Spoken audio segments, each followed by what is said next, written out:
We can't make it through this life alone. The toughest, bravest soldier knows that. I'm always thinking about my guys. Every moment, I wish I could be there with them. Army First Lieutenant Dan Berschinski of Peachtree City, Georgia, wants only to be back with his guys in Afghanistan. He had to leave them in August. In August 2009, Dan stepped on an explosive device in Afghanistan. He is frank about what it did to him. On my right side, I've lost an ankle, a knee, and a hip. And on the left side, I've lost an ankle and a knee. Dan also suffered a devastating injury to his arm. They actually took a chunk of meat from here and then had to patch it here. So it was my longest surgery, so the surgeons were sitting there under a microscope, like 6 guys at once, redoing blood vessels and everything. All of a sudden, there's just a massive boom, and I almost died. He lost his legs and nearly his life in an IED explosion. Ever since, through months of surgeries and rehab at Walter Reed, a whole community back home has made sure Dan knows they're the ones who will be walking with him through the rest of his life. He is walking with the aid of crutches now, and that's only been for about a week. Pretty good for laying in the dirt 7 months ago. I could run marathons before I got hurt, right? And now I walk 100 meters and I'm out of breath. Be prepared. Army Lieutenant Dan Berschinski is honest about his injuries and life now, in ways that will make you laugh. Usually work out in my underwear, but I'll put some shorts on for you guys. And as he learns to walk on prosthetic legs, he's also honest about his life in a wheelchair. Ask Dan about his dreams, and he jokes about getting up to go to the bathroom at night. I dream of standing up in the shower, honestly, which are things I'll never get to do again. Dan knows of no other recovering soldier with a hip amputation here that is a full-time walker. He hopes to be the first. And there are some days where you just want to sit there and you go, why? Like, why'd this happen? Why do I have to do it? But there are other days like today where it just clicks and... This is a good day. Yeah, it's a good day.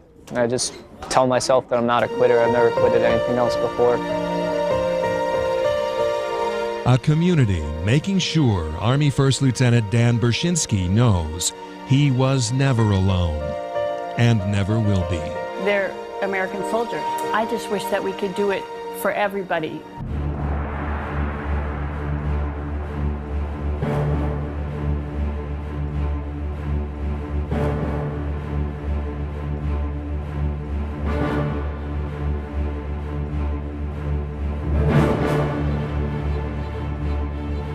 Mogadishu and Kandahar, American soldiers, sailors, and airmen have been serving this country.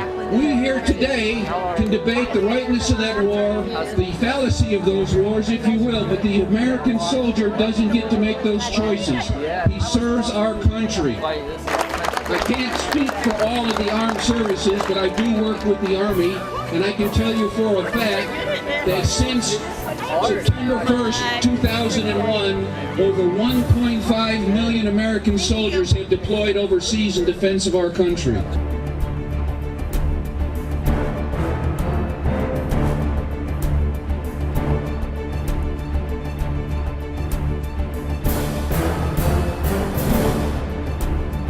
The most amazing aspect of this community support is that the support hasn't just come from a few dedicated individuals, but it's come from literally hundreds of people that I don't know and some that I do know. I haven't even mentioned the thousands, literally thousands. I just got some at home in my parents' mailbox just 2 days ago, so they're still coming, of letters that I've gotten from people all over this country. Complete strangers, church groups, and entire elementary schools at a time have written to me and have let me know that I am greatly appreciated and cared for. And I appreciate all of that, and with my utmost sincerity, I say thank you. Thank you so very much.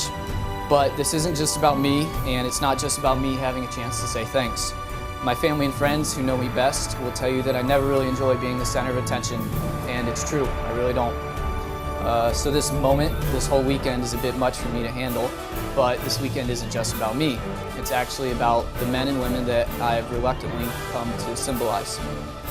It's about those that have gone before, those that are there right now at this very moment, and those that will go when, despite our best intentions and utmost desire, our country calls on them for more service and sacrifice. This weekend is all about soldiers and servicemen and women. This weekend is about my soldiers, the platoon that I commanded and trained at Fort Lewis. This weekend is about Yanni. It's about Sergeant First Class McCluskey from Fayetteville. It's about Lieutenant Robert Collins of Tyrone. This weekend is about everyone that's ever been willing to put personal concern aside for the sake of our nation and our fellow brothers in arms. So again, I thank my family, friends, and community for everything that you've done for me and the others that are much more deserving than I. If I can ask one more favor of this community, I ask that the focus this weekend, from this very moment on, not be on me, but rather on all of my brothers and sisters that have made a sacrifice for our nation. Duty, honor, country. Thank you.